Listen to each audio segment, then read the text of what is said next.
আজকে মাননীয় প্রধান উপদেষ্টা নির্বাচন বিষয়ে কথা বলেছেন। তিনি বলেছেন যে একটা সুষ্ঠু নির্বাচন করার জন্য এবং তিনি যে ইতিমধ্যে সময়সীমা ঘোষণা করেছেন আগামী 2026-এর মধ্য ফেব্রুয়ারির মধ্যে আগামী জাতীয় নির্বাচন অনুষ্ঠানের কথা। এই জাতীয় নির্বাচন অনুষ্ঠান করতে তার সরকার বদ্ধপরিকর এবং তারা একটা সুষ্ঠু গ্রহণযোগ্য নির্বাচন আয়োজন করতে চান, উৎসবমুখর নির্বাচন আয়োজন করতে চান। জনগণ যাতে অবাধে বিনা ভয়ে তারা ভোট দিতে পারে এবং সকল প্রার্থীরা তারা যাতে নির্বাচনে প্রার্থিতা করতে পারে কোনো ভয়, কোনো রকম চাপ, কোনো রকম প্রতিকূল পরিস্থিতি ছাড়াই, সেটা তার সরকার অঙ্গীকারাবদ্ধ। সেই ক্ষেত্রে তিনি রাজনৈতিক দলগুলোর কাছ থেকে পরামর্শ চেয়েছেন, তিনি সহযোগিতা চেয়েছেন।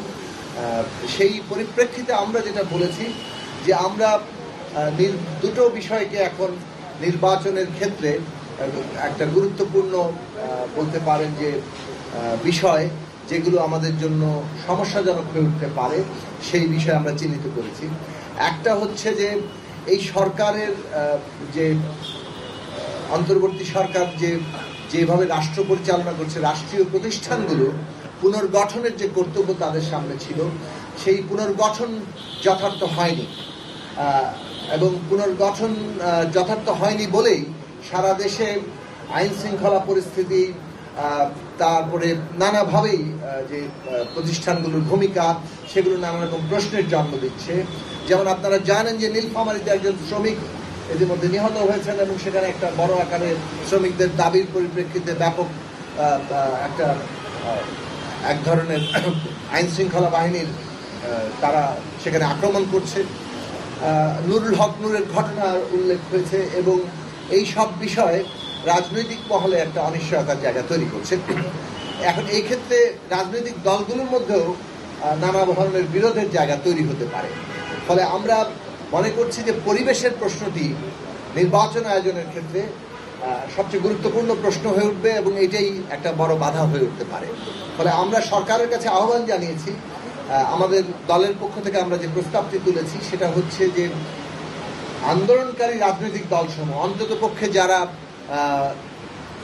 ঐকমত্য কমিশনের প্রতিনিধিত্ব করছেন, এই রাজনৈতিক দলগুলোকে নিয়ে এবং সরকার এবং নির্বাচন কমিশনের প্রতিনিধিদের নিয়ে এমনভাবে একটা নির্বাচনের পরিবেশ এবং যে পরিস্থিতি সেটা সমন্বয় করার জন্য, সেটার মনিটর করার জন্য একটা কমিটি গঠন করা দরকার। এই সমন্বয় কমিটি পুরো পরিস্থিতি মনিটর করবে। দেশের কোথাও যদি কোনো সংঘর্ষ হয়, কোথাও যদি কোনো সমস্যার সৃষ্টি হয়, পরিবেশ বিঘ্নিত হয়, তারা সেই রিপোর্ট করবে এবং সরকার, রাজনৈতিক দল, নির্বাচন কমিশন ঐক্যবদ্ধভাবে এটাকে একটা মোকাবেলা করবে। সেই ক্ষেত্রে রাজনৈতিক দলগুলোর যে ডিরেকশন, এটা আসলে একেবারে প্রান্ত পর্যন্ত সেটা যেতে পারে। ফলে পরিবেশের এই প্রশ্নটি ঠিক করার জন্য এটা এমন নয় যে নির্বাচনকালীন সময় জানুয়ারি মাসে, ফেব্রুয়ারি মাসে গিয়ে এটা আসলে করতে হবে। এই সেপ্টেম্বর মাসেই আমরা এটা দাবি করেছি যে এটা গঠনের উদ্যোগ নেওয়া দরকার এবং এখন থেকে এটা কাজ শুরু করা দরকার, যাতে করে নির্বাচনের প্রস্তুতিকালীন সময়েই সবচেয়ে কম সমস্যার সৃষ্টি হয় এবং সেগুলো আমরা সমাধান করতে পারি। ফলে এটা একটা বড় প্রশ্ন। দ্বিতীয় প্রশ্ন যেটা হচ্ছে যে বিচার এবং সংস্কারের কথা আমরা বলে এসেছি, বিচার অব্যাহত রাখা এবং বিচারকে আরো দৃশ্যমান করা, এটা একটা যেমন জরুরি, তেমনি সংস্কার তো ঐকমত্য আমরা হয়েছি, কিন্তু বাস্তবায়ন কিভাবে হবে এটা নিয়েও কিন্তু রাজনৈতিক দলগুলোর মধ্যে একটা বিরোধের জায়গা আছে, সেটাও আমাদের নিরসন করার জায়গা দরকার। আমাদের প্রস্তাব হচ্ছে যে সমস্ত সংস্কার প্রস্তাব আমরা সবাই ঐকমত্য হয়েছি কিন্তু সেগুলি সংবিধানের সাথে সংশ্লিষ্ট নয়, এই সব সংস্কারগুলো এই অন্তর্বর্তী সরকারি অর্ডিন্যান্সের মাধ্যমে কার্যকর করতে পারে। পরবর্তী নির্বাচিত প্রতিনিধিরা এইটাকে র্যাটিফাই করবেন। দ্বিতীয় প্রশ্নে আমরা বলেছি যে সংবিধান সংশ্লিষ্ট প্রশ্নগুলোর মধ্যে যেসব বিষয়ে পূর্ণ ঐকমত্য তৈরি হয়েছে সেইগুলো আগামী নির্বাচিত জনপ্রতিনিধিরা বাস্তবায়ন করতে বাধ্য থাকবেন। এই রকম কোনো একটা আইনি বাধ্যবাধকতা তৈরি করা যেতে পারে। আমরা এটার জন্য ইতিমধ্যে ঐকমত্য কমিশনেও বলেছি যে সরকার এই ক্ষেত্রে প্রয়োজনে আদালতের পরামর্শ নিতে পারে, নিয়ে এই বিষয়ে একটা আইনি বাধ্যবাধকতার কোনো একটা কাঠামো তৈরি করতে পারে। অন্যদিকে সংবিধান সংশ্লিষ্ট যেসব প্রশ্নে ঐকমত্য হয়নি, নোট অফ ডিসেন্ট আছে, আপত্তি আছে, মতপার্থক্য আছে, এইটা ফয়সালা করবে জনগণ। জনগণের ভোটের মধ্য দিয়ে, নির্বাচনের মধ্য দিয়ে এটার ফয়সালা হবে। অনেকের অনেক রকম দাবি আছে এবং আমরা দেখছি এই সমস্ত রাজনৈতিক দলের দাবিগুলো নিয়ে একটা বিরোধের জায়গা সৃষ্টি হয়েছে। কিন্তু এটা ফয়সালা করবে কি? কেউ কারোর উপর চাপিয়ে দিতে পারে? শান্তিপূর্ণ গণতান্ত্রিক উত্তরণে কারো দাবি কেউ কারোর উপর চাপিয়ে দিতে পারে না। জুলাই গণঅভ্যুত্থান একটা সমষ্টিগত উদ্যোগের ফসল, জনগণের সংগ্রামী অংশগ্রহণ, আত্মত্যাগের উপর দাঁড়িয়ে জুলাই গণঅভ্যুত্থান হয়েছে। কাজেই সেখানে কোনো একটি পক্ষ তার কথা মতো সমস্ত কিছু চাপিয়ে দিতে পারে না। জনগণই শেষ পর্যন্ত নির্ধারণ করবে কোনটা শেষ পর্যন্ত সঠিক কিংবা কাকে তারা বিজয়ী করবে। ফলে নোট অফ ডিসেন্ট সাধারণভাবে যে সমস্ত আমাদের বিভিন্ন দলের প্রস্তাব আছে কিন্তু যেগুলো ঐকমত্য হয়নি, সেইগুলো মীমাংসা করা আগামী নির্বাচনে হবে। যারা সংখ্যাগরিষ্ঠ হবেন সেই অনুযায়ী সেই পরিবর্তনগুলো হবে এবং চলবে।